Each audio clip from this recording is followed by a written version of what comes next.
Republic of Moldova produced more bangers per capita than any other country on earth. They gave us the most memorable Eurovision performances and created the internet's longest lasting musical memes, even though Romanians kinda took credit for some of those. And as someone who listens to everything from Mexican classical music to Polish folk metal and Japanese drum and bass, well, Moldovan music scratches an unreachable itch in my brain and awakens patriotic feelings towards a country I've never visited. Hi, I'm Anna, a villager from Transylvania, and I make videos decoding the insanity of Central and Eastern Europe. But today I identify as a Moldovan. Eurovision just ended and the only participant that matters to me delivered again. So it's time to explain my unhealthy obsession with Moldovan music as a fan of linguistic snobbery, cool dialects, folk music, and whatever psychological warfare Zdub inflicted on us. So without further ado, let's dissect this topic.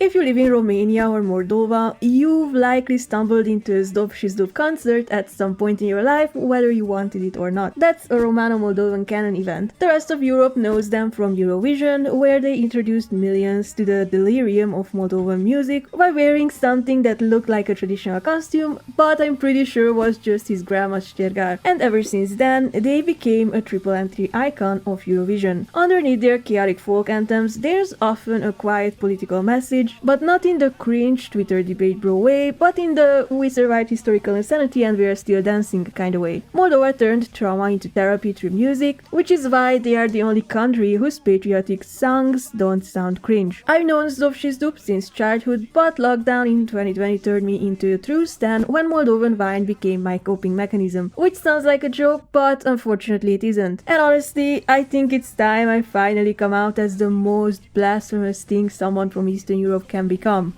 Guys, I'm sober, 4 years and counting. But before that, Purcari and Zdub somehow conditioned me into falling in love with a country I had never even set a kishyor in. Zdub exploded across Europe in 2022 with their Eurovision entry, which sounds like a joke about the infamously slow train ride between Bucharest and Chisinau, but also sneaks in an incredibly subtle geopolitical message. But you have to listen to it very carefully to notice. The train goes on, it almost flies, from one country to another country. It goes and cannot understand which country, where does it begin? An old country? A new country? It feels like one, it feels like two, sometimes apart, sometimes together. It feels like two, it feels like one. Yeah, blah, it's super subtle. The song mentions shared traditions like the hora dance, the folk music, and the language to show why Romania feels like home for Moldovans, though I personally advise them not to get too comfortable and to guard their pockets more carefully around here, especially in the proximity of our politicians. Although the juries only gave the song 14 points, the televote gave it 239, because actual human beings heard it and instantly started dancing like they had just arrived at a wedding in Andrușul de Jos. I loved watching journalists from all over Europe scream Chisinau Bucharest while dancing around with their flags. And at one public watch party in England, people literally danced in the streets, which kinda destroys the narrative that Western Europe hates Eastern European culture, because whenever Moldova leans into its heritage instead of imitating generic pop music, the rest of Europe absolutely loves it. Moldoveni Sauna Scoot borrows the melody of Tarantella Napoletana, the Italian riff, suggesting that it's aimed at Moldova's diaspora in Italy.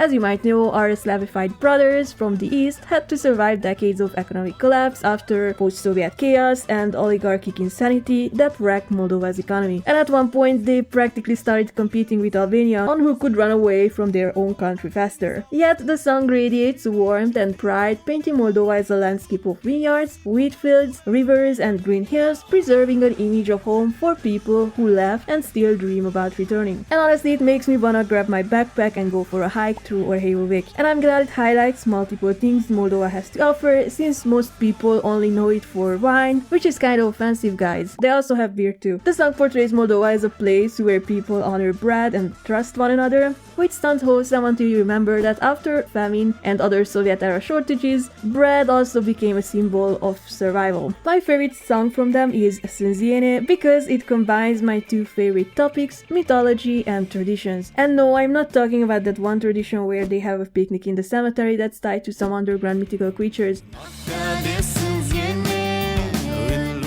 The song centers around Noptiadi Sinziene, the Romanian and Moldovan equivalent of the Slavic Kupala night, but this version ties itself to the Romanian folklore characters known as the Sinziene, which are fairy-like beings connected to nature. Alongside the usual midsummer rituals like bonfires and flower wreaths, this tradition includes folk magic and love divination. The song also features Irina Rimes, and every collaboration she touches can turn from the TV tower of Cimișlea into the Eiffel Tower. The lyrics describe rituals like "I will throw the wreath of flowers over the gate, and I will know my destined one where his steps will lead." If I performed this ritual, my wreath would probably fly directly towards Moldova itself, because I could never love a man as much as I love that country.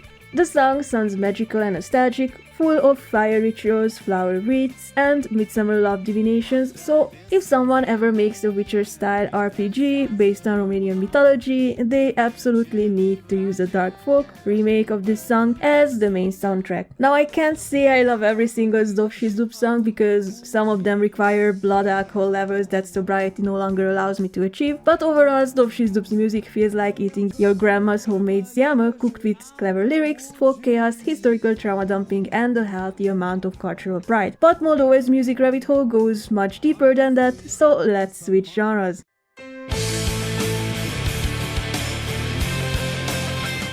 I have a core memory about this band that sounds completely fake every time I tell it, but around a decade ago, back when I was still young and cringe, some company invited me to a weird corporate party inside an actual concert hall, which was already weird. Then the CEO gathered everyone around the stage, delivered a painfully long LinkedIn motivational speech, then announced a surprise for us, and suddenly this melody hit my ears.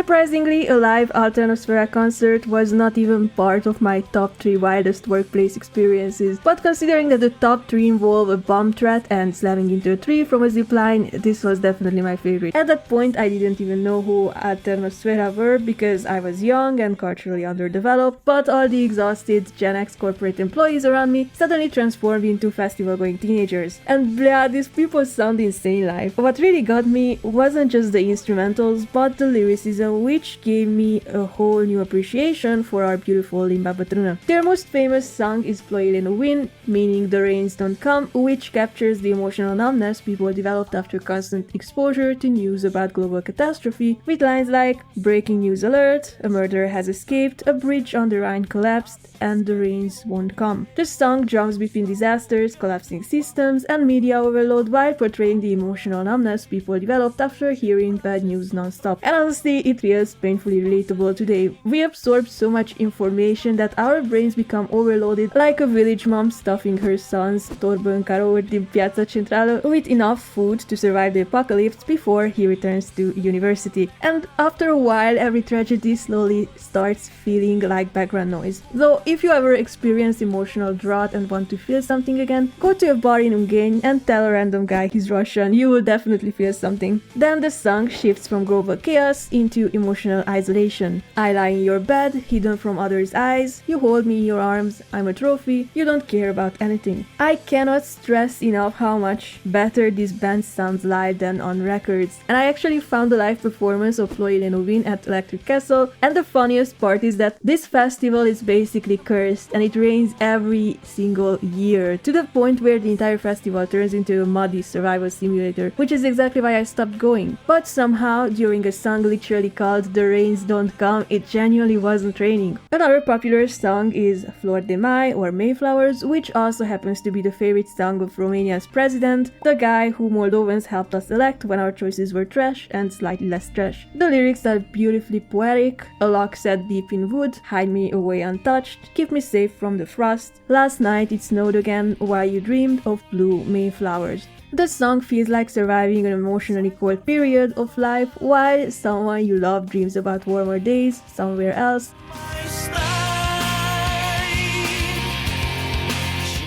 And the second half becomes even more melancholic. I fear the eyes of strangers that burn endlessly in the street. Looking at them, I call for you. I remember everything you said back then. You told me I'm leaving to find Mayflowers. I absolutely love the mix of sophisticated lyricism and the Moldovan pronunciation of the rolling R's and the leaning E sound. And this is like the deluxe pack of the Romanian language. The song definitely carries the emotional DNA of a Doina song, portraying the feeling of dor, which is a type of longing so intense it starts feeling physical. And that would be a really cool and poetic concept if every time I heard that word my brain didn't immediately jump to that one meme. My favorite one is Ne unește ne desparte, or It unites us, it separates us, and the drums on this song, good lord, bratan, they sound like the rhythm of my life essence.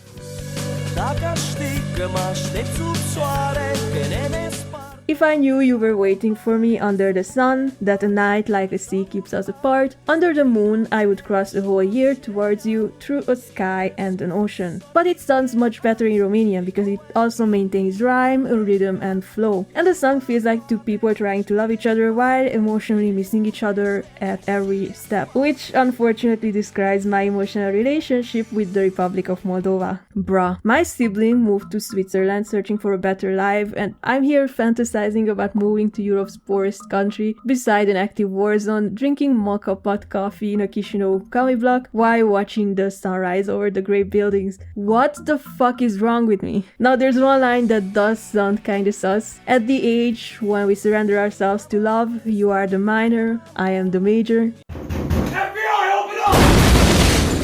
Relax! It's a wordplay on musical scales used as a metaphor for two people being emotionally out of sync. Yesterday is born, today is consumed, one sorrow belongs to two hearts. Are you near? Are you far? What unites us also separates us. I don't even have to say much about this song because the lyrics speak for themselves. Honestly, the same applies to Alternosfera's entire discography. It's the best thing to listen to on your way to work on the trolley. Now let's raise the tempo and get our cardio up.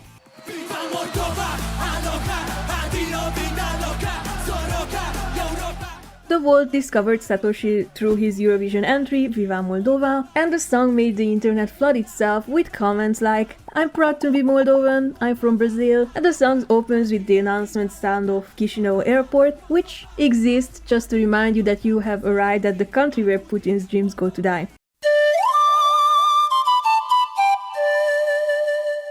Then the folk instruments kick in over a drum and bass beat, proving what random underground Ukrainian artists were trying to tell us a decade ago, that Eastern European folk music fits suspiciously well with this genre. It's basically cardio music for running through orchards in a bumfuck East Euro village. The lyrics jump between hora dances, doinas, Eugen Doga, Grigore Vieru, and Maria Virabela, like Moldova is speedrunning its entire cultural identity, while still yelling, yes, Moldova is European, now dance. It switches between 7 mainly Romance languages and geographically connects Soroca to Palma de Mallorca. Naturally, the Kremlin lost its mind over it and flooded the internet with plagiarism accusations because apparently Eastern Europeans can no longer make fun music without triggering a geopolitical incident. But the fans outspammed those clankers with Moldova is on duty comments, which honestly felt weirdly wholesome. What made this project special was the insane amount of talent behind it, from folk musicians and vocalists to animators and producers who clearly poured their soul into this thing. Plus, the staging included a character inspired by the beloved Moldovan children's book and cartoon character Guguță. And I became this team's lifelong stan after watching an interview where they mentioned listening to Neagu Juvara lectures while driving, and that instantly earned my eternal loyalty. I'm glad Viva Moldova ended up in the top 10. One could say they really ate.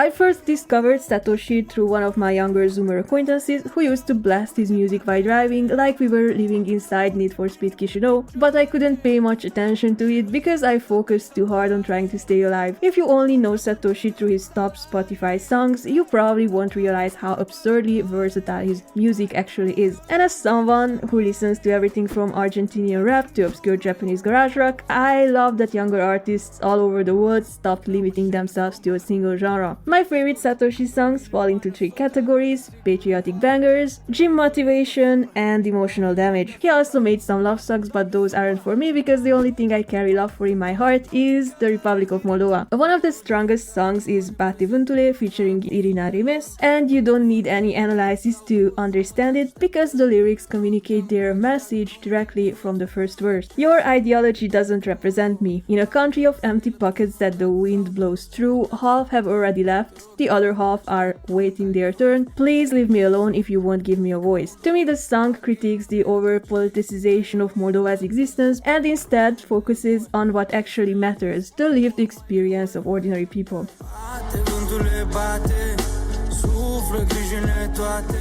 He describes his home as something everybody tries to claim but nobody truly understands, which sounds painfully real since both Romanian ultranationalists and the Kremlin seem to want Moldova while disregarding or even resenting the people who actually live there. And despite everyone's obsession with owning it, it somehow remains the least visited country in Europe SMH, though honestly that only makes it more appealing to me. The song also highlights the harsh realities of post-Soviet countries and the PTSD left behind by famine, poverty and struggle while telling stories about survival. They tormented us with hunger and frightened us with cold. We learned to make a celebration out of nothing. We learned to choose the lesser evil. That line is probably relatable for most Eastern Europeans, and honestly guys, I'm exhausted from constantly having to choose between garbage and slightly less garbage. Yet the song doesn't sound hopeless, but it doesn't sound optimistic either. It sounds more like life is heavy but we carry it together, and sometimes we even laugh, which is exactly the vibe I need in my life right now. Satoshi makes hype music you can blast before going to the gym or getting ready to pretend you speak German for 8 hours a day. Don't ask. In N'avem scuze, or We Have No Excuses, he reflects on personal responsibility and the fear of wasting your life while time keeps moving forward without waiting for you. And he delivers the most East Euro line ever. Our cynicism most often is a defense mechanism. Same bro. My favorite segment says, we know it's not easy at all, but we never said that we were looking for easy paths to walk, because everything that comes too easily goes away, so keep going and going and going, because it's never enough. The lyrics are motivational without sounding like self-help slop, all over a beat that makes me wanna do the epic sex guy dance. And honestly, this is exactly the kind of messaging young people need right now. He tells people to touch grass, work out, read books instead of comment sections, appreciate their culture without becoming weird about it, and breathe because things will probably be okay tomorrow. Exactly what I've been telling you all for years. But it sounds better coming from a high-energy weeaboo than a millennial office worker with chronic back pain. Mama mi-a spus, or my mother told me, put Satoshi on the map in Romania and popularize the soca haircut among Gen Z men.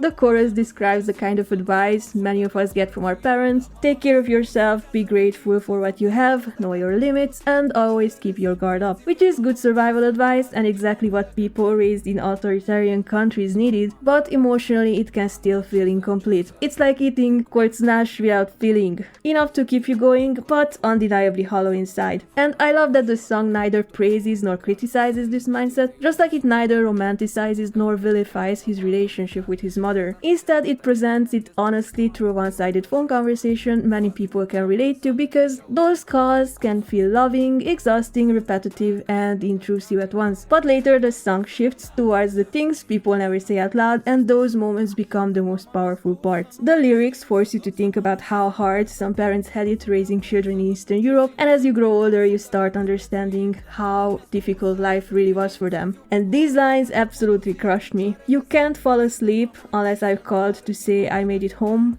Your cracked hands tell me I haven't helped enough. Only you know, from so little you managed to dress us so people wouldn't laugh at us. Maybe you cried. The vulnerability in this song feels painfully real. My favorite song from him is Căștile or My Headphones, but I avoided talking about it because it makes me too emotional and I'm already one mental breakdown away from moving to Moldova. I like how the music video includes clips people sent in from their own memories, and I noticed a graduation clip from my city. We actually held our graduation ceremony there, but that was like a long time ago because I'm like ancient. And we even wore the same color ribbons. Wait, is that my graduation? Bruh, someone tell me what year is this clip from? Anyway, Satoshi's music carries messages about vulnerability, survival, encouragement, and very specific Eastern European emotional damage instead of the usual flexing about bitches and drugs, and I understand why so many people connect with this guy's music, including the president of Moldova. To be fair, I understand why Maya Sandu loves Moldovan musicians so much, considering that they've been basically campaigning for her since 2003 with a song that goes Maya he, Maya hu.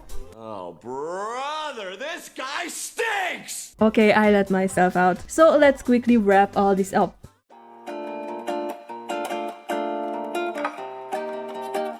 Moldovan music hits hard because people never separated poetry from everyday life or there. The old Doina mindset never disappeared, artists evolved it into folk punk, alt rock, rap and other genres. The feeling of door runs through everything, longing for people, places, versions of life, sometimes entire countries, then post-Soviet reality, migration, family separation, and the strange crossroads between Romanian, Slavic, Balkan and Russian influences combine into music that feels emotional even when artists joke around. Moldovan artists wrap all that heaviness in irony, warmth, village chaos, and absurd humor instead of turning it into unbelievable pretentiousness, which explains why I became obsessed with it. Plus, the Moldovan music scene feels like an actual community, artists collaborate, support each other, and the public actively supports them, while people in Romania constantly try to tear artists down online. I love how hard Moldova always goes at Eurovision, using the contest to permanently carve its cultural identity into public consciousness, and by doing that, they also encouraged other countries to embrace more folk-inspired entries. And I recently rewatched all the Moldovan performances and realized that Hora Moldovenească might be the most criminally underrated song in Eurovision history. But I still cannot believe their jury pulled another Battle of Kilia on us this year, which is a joke only people who watched my Dracula video or read Nyagu Juvara's book about Vlad Țepeș will understand. If you want more artists, check out Via Dacă, Magnat și Feoctist, Carla's Dreams, Irina Rimes, Aliona Moon, Capuchon, Frații Advahov, Gândul Muței, and lots of obscure little metal bands from random towns like Don Dușeni that have fewer than 10 monthly listeners on Spotify but still sound pretty cool, like Demon Drive, and many others across different genres. Anyways, thanks for listening to my long-ass mental breakdown, disguised as a music analysis. What should we call this mental illness? Moldovaphile, Moldova boo, Moldova pilled. Now if you enjoyed this video, tell me in the comments if you'd like to dance some hora with me in Soroca while we watch Maria Mirabella, and shout out to my channel members, especially the Papanash supporter, Sofia. And if you want a shout out or some behind the scenes content, you can grab a membership, like, hype, share, subscribe. Thanks for tuning in and have a nice day.